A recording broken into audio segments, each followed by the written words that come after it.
I don't believe it cut off.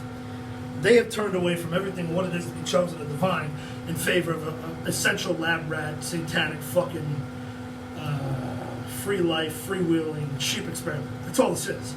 It's a big, to anyone with their eyes open, to anybody attuned or wide awake to the writing on the wall, to anyone that sees the reality of the fucking sick joke world that we're stuck in. You could get 100 bitches by sundown, but you won't get your soulmate. That one always gets away. It goes for male, it goes for female. The irony of this sick joke, like I said, goddamn. When I lost Kristen, she was literally singing Iris to me, our song. And it might have been, essentially, no bullshit, the happiest moment of my entire motherfucking life. I couldn't believe it. And not to say she is my dream girl, or was my dream girl, I ever had her pegged the dream girl. She became my dream girl. She is what she is. And I am what I am. And as much as nobody believes it meant to be because they all fucked that Bed Bath Infinity and beyond belief, they destroyed that. When they went to college and decided they'd be sheep and decided they'd start doing drugs and fucking everybody in a cesspool. How do you find your soulmate like that? It's not, true love is not based on sex. Sex is parasitic. It's a violent, aggressive form of demonic aggression. You've been hoodwinked to think that it has anything remotely close to do with what true love is, or God's love. Because God's love doesn't even require sex unless for child rearing after marriage and full-on 100% commitment. Meaning you know you have found your soulmate and you procreate after marriage. It's not supposed to be a recreational thing. Everything is wrong. Everything everybody believes in today is wrong. You believe in Pornhub, RedTube, drugs, sex, and rock and roll, you're fucking wrong. I'm telling you, you're wrong. You've been sold lies. And everything that you've been sold and everything you've been told is a designed hoodwink to keep you blind from the truth. You said it once in the Matrix, I'll say it again. That's your slaves, that's your breeding slaves, and that's your feeding a disgusting system known as the machine. I love Kristen with all my heart and soul. I never once threatened her. So why did everyone say I was threatening her? I would never threaten her. I love her more than life, God itself, and that's blasphemy. I love her more than anything. I'm no threat to her. I'm no threat to anyone ever. So why was everyone saying I was some sort of threat? They were all masquerading Nikki as some sort of dangerous, violent threat. What was the threat that they perceived me to be? It was the fact that I was a threat to the system. That my true love with her would have had the ability to change minds. Everybody would have looked to us and said, I can't believe they survived what they both went through. Essentially turned on each other, attacking each other, even as after both professed and cried love to each other. I cried for her. I bled for her. I died for her. I covered a whole fucking cell wall in blood. Come on, open down to the fucking bone with a plastic spoon. I died for her so many times, I don't even know who the fuck I am anymore. I suffered more torture in the last 3 years than anyone has in the history of the fucking, in the history of human existence. It's incredible what I went through for her. But at the end of the day, and I tell her this every day, my love for her has never faltered, it's never wavered, and it will never fail. I will love her with all my heart, no matter what, unconditionally, which is a fact considering what she's done to me, that it is unconditional. That the damage that she's done and people have done on her behalf, I don't know what's more disgusting than the fact that she personally didn't have the balls to do this damage herself, but yet she did. She did rap me the first time on October 16th, 1,200 miles away, got me jammed up 45 days. It was a disaster. December 10th, she goes in, the same thing.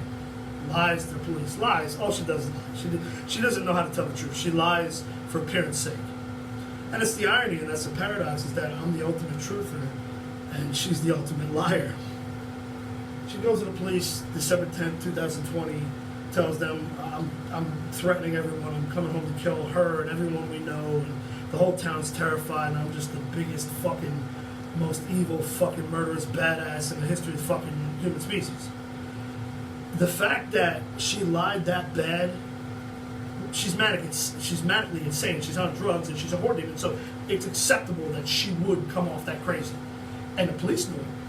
But why would they listen to her? Why would this system listen to her? Why would anyone listen to her? I mean, hell, I wouldn't listen to anyone, let alone the craziest bitch in creation, which she is. I said, I'll put her crazy up against the craziest fucking cunt. You show me a bitch crazier than Crystal Lee Cesar, and I'll give you the fucking Medal of Honor and Appreciation Award. I'll tell you, you got that. Because there isn't one in existence. If I'm the truther, if I'm the realist, if I'm the critic, if I'm the genius, or whatever the fuck, I'm the know-it-all. Okay? I'm 140 years old at 40. I've suffered 140 lifetimes in 40 years. I've done nothing my entire life but study endlessly, 24/7, 365 every day, everything. I know everything. I understand everything. I understand why she is the way she is. If I'm the critic, if I'm the cliche critic, depressed, alcoholic, fucking drunken, whatever the motherfucker, okay, then it's generally understood she's the paradox. She has to be the bipolar opposite of what I am, because that's the way this world works. But it's always a sick joke. No matter what, I couldn't get to her. No matter what, I couldn't get through to her. And I did everything. What I did is nothing short of a modern miracle in itself. They had a fucking brick cellophane wrap to look like the Titanic fucking treasure chest of fucking letters. And that was just to her, because I wrote with my family and everybody else and shut me the fuck out the same amount. These are a bunch of ignorant, drug-addicted, phony, fake pieces of fucking human shit garbage that all turn their back on their blood. And it starts with my dad, who drove my mother into the ground of suicide on July 13, 1995, and then decided that he was going to do the same thing to his only blood son. Kristen was the angel and the savior and the God blessing if she remained right and did right. But keep in mind, this is a girl who lost her virginity to the biggest fucking cokehead crackhead we knew in school.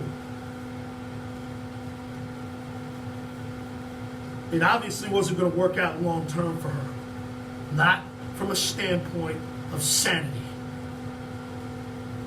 And this fucking stupid bitch said, she's got the fucking nerve to say she wants to see me get help. I said, you sick cunt. You're 25 versions of the proven devil. And these are not little things. These are legitimate, major fact validations of confirmation that you are literally the devil incarnate, and I can prove it. That's why your nickname is She-Devil. My nickname is Mountainside Jesus, because I'm the good guy.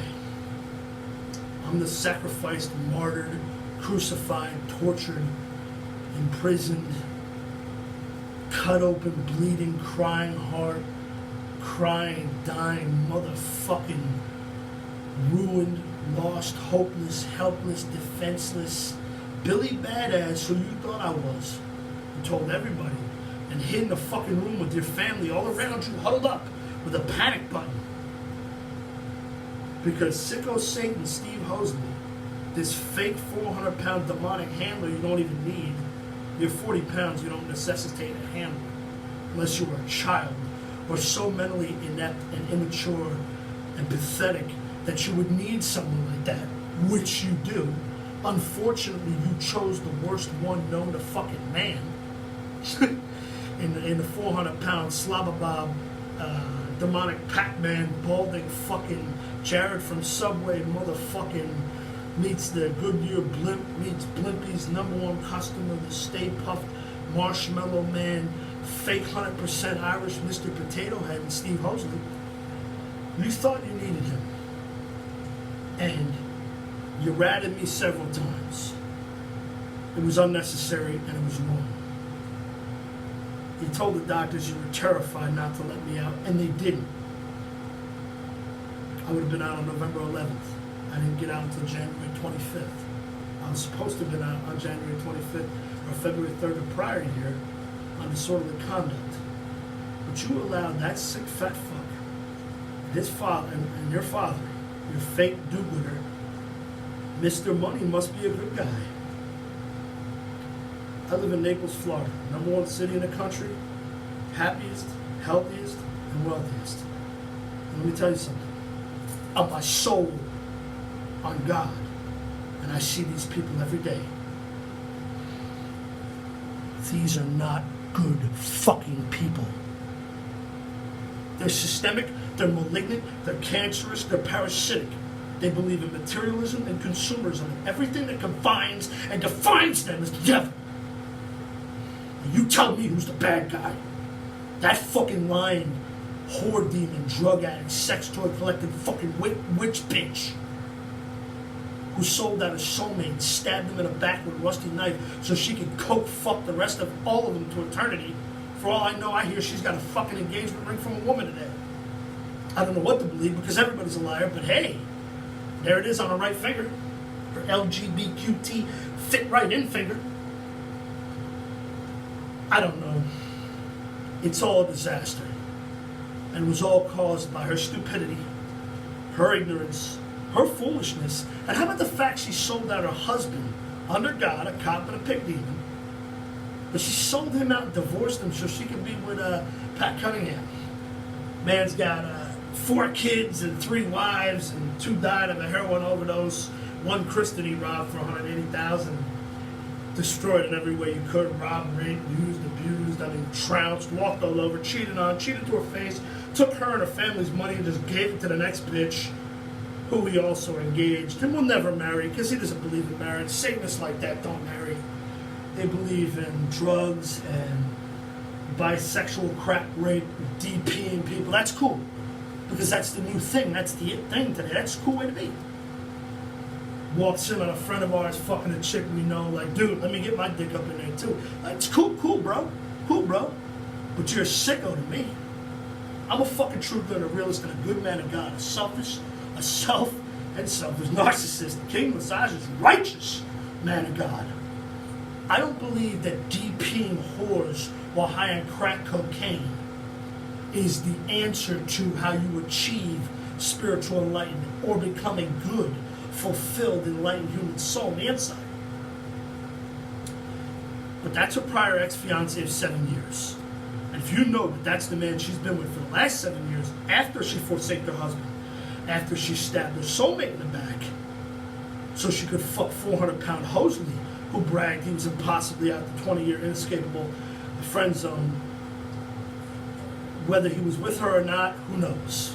He's also a rapid-fire divorcee whose ex-Mexican 300-pound wife left him for an Italian named Chad Broccoli. He now hates Italians. I was the victim. I was the victim of her anger towards past failures and past relationships with men who had trounced her. Unfortunately, I suffered the worst. I suffered the hardest. I was tortured for 3 years, and now she wouldn't give me one phone call. We talked every night, 7 hours a day, till the sun come up. All I need is one fucking call. You only got to tell me once. I love you more than anything. I'm not crazy. All you had to do is tell me once. Nikki, it's over. I've moved on. I like fat boy hoeslie now. I'm an embarrassment, and I want to see how far I can bottom out. And my bottoming out ain't going to stop with hoeslie or drug dealer, drug addict Omar. Believe you me, there are no good Omars in the world. We know who and what Omar was. We don't need to see him to know that. That much goes without saying. And then eventually women, maybe couples, who knows who's using her now. My understanding is that there's a married couple that has interest in her who will remain nameless. But, you know, when your life's punching bag, your life's punching bag. And for her, it's the victimization of abusive men and men who had done her wrong in the past.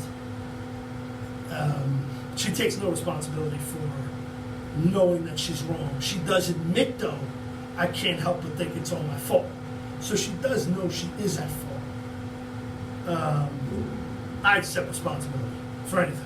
If I'm wrong, I'm wrong. I'm the first to admit it. I'm the first to know it. I'm the first to admit it. That's who I am. I'm a good person. I'm not a piece of shit. I'm not her.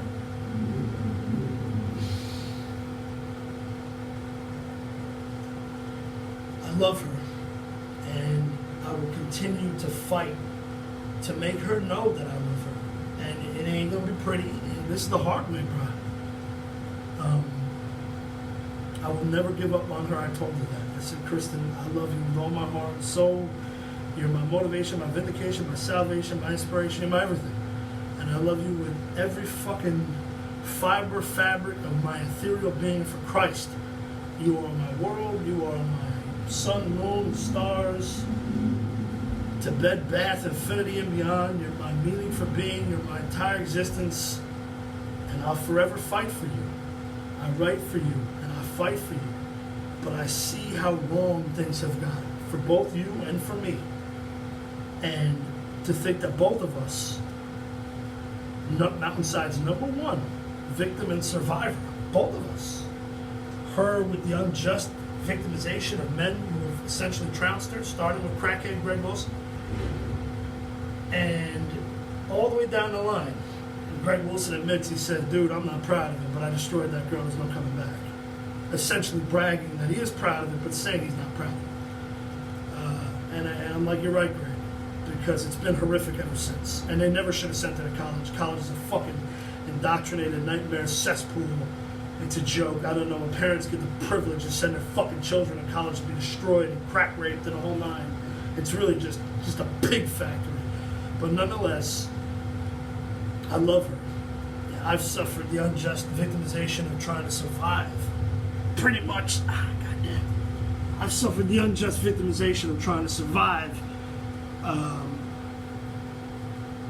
through a system that has essentially tortured me for existing. And I thought Kristen was the potential answer, and she would have provided meaning for 20 years that made no fucking sense in my life whatsoever. Now I live the dream. I live the dream. It's been a hell of a ride. Extreme ups, extreme downs. Nobody's maximized the pinnacles of highs and lows like me. I mean, I've seen the highest highs and the rockiest rock bottoms. And I guess that goes for any meaningful life story, that sort of narrative. Nonetheless, she's my everything. I love her infinity with all my heart to the day I die. I said, Kristen, 80 years old in a wheelchair. 80 years old in a wheelchair. And I will love you with all my heart forever. That much is not a question to me. It's not a debate to me. You mean everything to me. You're the most special, most beautifully special, most special fucking thing I've ever known. The most special thing I've ever wanted to know and understand. Unfortunately, I believe you're also the embodiment of pure chaos and pure negativity, and bad outcomes and bad reactions and bad results. And it wasn't all your fault. A lot of this was sicko Satan Skeeve Hoeslie, who had no business being there. He's obviously not the one. He wasn't meant to be. Where's Fat Boy today? Fat Boy barely made it 6 months in a fake, faux, sham, scam relationship. That failed relationship was destined to fail before it even started. Anybody would have said that Steve Hoeslie ain't gonna last for Kristen Cesar. That's pathetic. That's hilarious. And it's impossible. And obviously not meant to be, for all the obvious reasons. He's disfigured. He's disproportionate. He's 6'6", she's 5'2", he's 400 pounds, and she's 100 pounds wet on a fucking good day. I mean, this in the dark, through the zipper, from behind, beached whale, blubber whale, don't look at my face, clothes on at the pool last, fat human disgrace fucking nightmare. Want to tell me his wife left him because she became money hungry after marriage. Marriage, God, and commitment ruined everything. I said, Hoeslie, look in the fucking mirror, broski. Look in the fucking mirror.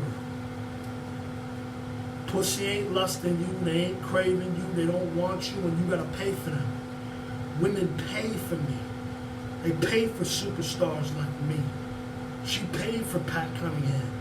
And that's 06 Mr. New Jersey.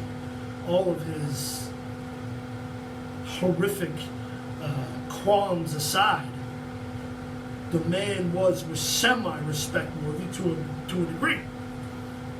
But nonetheless, and regardless, it's not anger. I fully understand why things happened the way they did. It was obviously some sort of systemic sick joke to where God or whatever was never going to let us be. Everyone fought against it, and everyone made sure that it couldn't and wouldn't ever happen. And I told her, I said, Kristen, that's how you know it's meant to be. On God, on my word, I love you infinity, 100%, with all my heart and all my soul. It's only me.